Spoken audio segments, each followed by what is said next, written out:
What's up, everybody? Today we're back at the table to do a side-by-side comparison on two of the most common types of body armor. We have a steel plate, which this particular one is AR500, but whether it was 500 or 600, both steel plates are going to behave the same. And then in comparison to your ceramics and hybrids, so this particular one is a ceramic polyethylene, which is a hybrid. So we're going to be comparing the two and what type of nuances they present and their characteristics as to how they're different, how they wear in kit, what their weight is, and to try to help you make a better decision as to what may be more beneficial for you. So jumping right into it, both of these plates are 10 by 12 multi-curve. So about the curves, the steel plate is going to be curved a lot more. You can notice it has some very drastic curves compared one to the other. I mean, you can see there's a significant difference in curvature. And that's mainly just because we can bend steel a little bit better than we can these particular materials, without making, trying to keep their ballistic properties. Still wins at the bending. So once again, these are both bent in both directions, multi-curve, so it's bent this way and this way. I will say that Cati Armor has the best multi-curve. They have a patent on their multi-curve. I don't know the specifics on their R&D is what they're doing, but this one wears better than any multi-curve steel plate on the market, in my opinion. Wears so good that you're able to cinch it down so well that it actually presents itself like a lot lighter of a plate than it actually is. We'll get into the weights and see the difference in between these two, but steel is heavy. I mean, that's its probably its biggest downfall is its weight. It wins in the fact that it's thinner.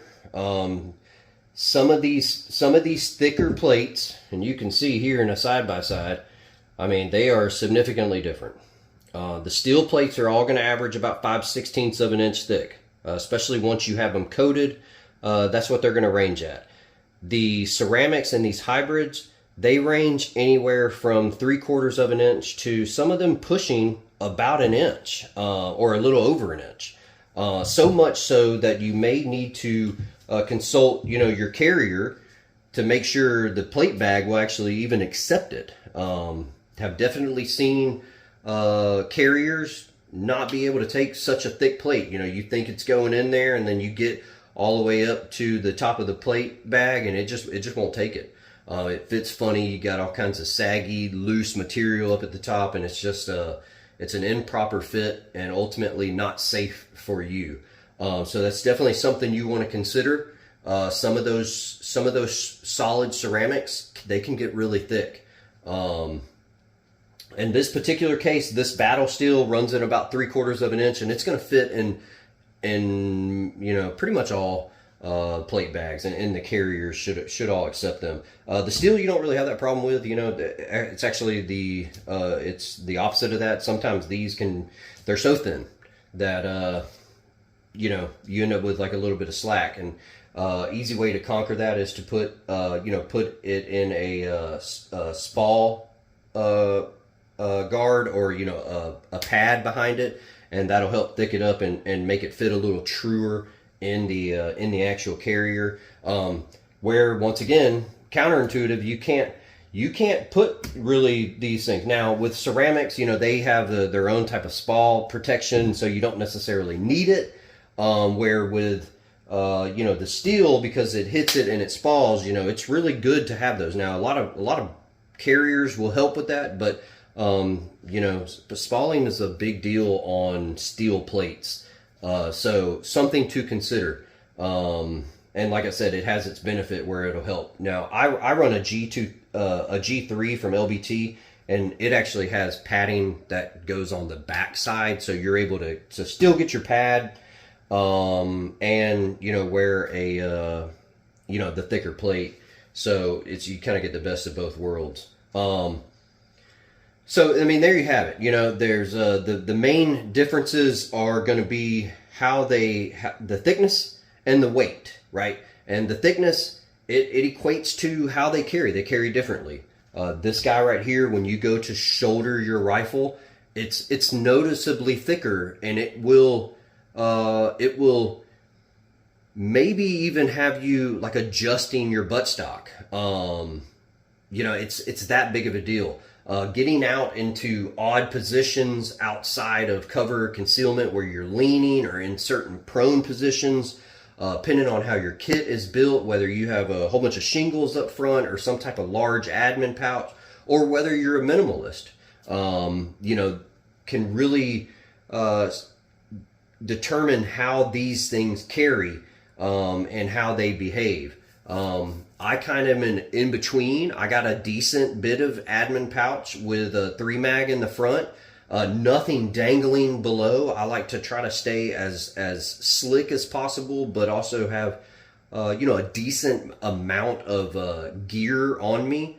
And I was able to do that and have no problems with this. Now, I did run this steel for a long time and had a lot of experience with training in full kit. And then when I moved to this, there was a little bit of a culture shock on the thickness, but it was mainly when I went to go shoulder my rifle. You know, just certain positions. And like I said, you know, just there was some playing around. So it's definitely something that, you know, you want to train with and practice with and get familiar with before you introduce it into some type of live scenario. So we'll get on and go ahead and weigh these and see what the weight difference is, and then we'll come back and do a conclusion on them. All right, we had to move off the table for a minute. We're getting a really bad glare. So what we have is just a standard bathroom scale. It's not going to be the most accurate, but it'll be close enough representation of the weight. Got a 5-pound weight here. We will calibrate the scale. 5.2. Good enough for me. First plate is this Cati Amor 10x12 AR500, coming in at a solid 8.4. I've weighed it a whole bunch. It's anywhere from 8.2 to 8.4. Once again, the scale sucks. Just deal with it. And then we have the battle steel. This is a polyethylene ceramic. I've called it polyethylene in the video about 20 times. Deal with that as well. Coming in, you know, 4.8 to 4.6. Weighed this one a bunch. Once again, scale sucks. So, see, there we go, 4.6. It's been pretty consistent at 4.6, but the scale's real sensitive depending on how you set it down. But there you have it. Battle steel ceramic polyethylene is, you know, roughly about 4.5 pounds. And then we have the AR500 steel plate at a whopping, you know, I mean, it's a solid 8 pounds. So take it for how you want it. All right, but let's jump back to the table and talk about these things. Okay, just getting all set back up again. So we noticed while we were weighing them that the steel plate comes in a lot heavier, roughly, you know, double the weight. So you're typically between a set of plates front and back. Your ceramics and your hybrids are going to be about 4.5 pounds per plate. So 9 pounds in kit, where, you know, your AR500 is going to be, you know, anywhere from 16 to 17 pounds in kit. And for 2 plates, that's a significant weight drop. Whether you are trying to gain mobility or just trying to squeeze more stuff into your kit, dropping that much weight, 7 to 8 pounds on kit, that's a huge deal. So it pretty much wins. You know, these hybrids and these ceramics, they're going to win in the weight class all day long. When it comes to budget, nowadays, ceramics and your hybrids, you can get at an affordable price. I I think this so the battle steel with this particular plate, they sell it in two different ways. You can buy it with the NIJ certification, or you can buy it without. If you are a Leo or, working for the government in some form and you are buying your own plate, but it has to be certified, I think this plate right here is going to run you about $400, which is cheap still for, a ceramic style plate. I mean, some of those, some of them are, like $800 and, whatever. But this particular one, they'll sell it to you without the certification. So they're able to save on having to get all their plates certified and have them tested, and they pass those savings on to the people who don't necessarily need a NIJ certified plate. I think you can get this for about $150 per plate. You would have to, go to their website and double check that, but it's really feasible. Some of the AR500s, like your level 3s, I mean, you can find them front, just one plate for, as cheap as like $75. And then the AR600 is going to be obviously a little bit more. It's kind of a no-brainer nowadays to go with, since they're so feasible, to go with the lighter plate system. That was really the main reason why people were still buying a lot of steel plates, either whether they were just uninformed or it was budget driven. Nowadays, once again, there are some options out there for you to get a good ceramic plate at a very feasible price. And then you got your guys, they're just hardcore steel plate guys, right? They just love it. That's what they ran back in the day. And I'm cool with that. I appreciate that. I like a good steel plate. It's heavy as hell, but you feel good about yourself at the end of the day. So whatever for you, that's cool. And that's about it. I mean, so we got the way that they feel, the way that they carry, and the weight of them, and then obviously very the budget. Budget is going to drive most of these things. So you as the end user have to kind of make the decision as to what your specific mission is set up for. If this is just a shit hit the fan type of thing, I'm not gonna lie to you, don't get steel. If you are in this as a prepper type of deal, and you never train with kit, you need to spend the money and get the lighter plate, okay? Because if you don't train with it, when you go to put it on, it's going to feel like it's suffocating you. It's going to literally feel like it took your breath from you. Not to mention, you potentially, if you're in that scenario, you probably have a rifle, maybe even a sidearm. You are about to be in a world of hurt. So 7 pounds for you is a huge deal.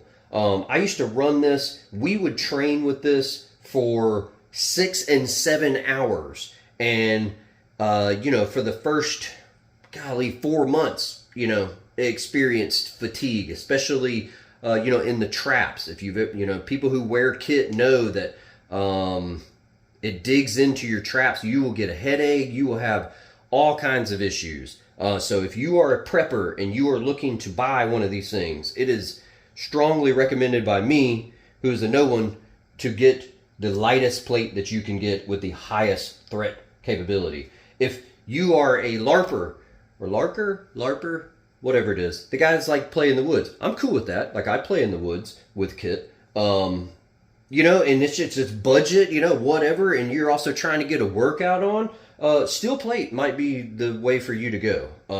You get all the best of both worlds.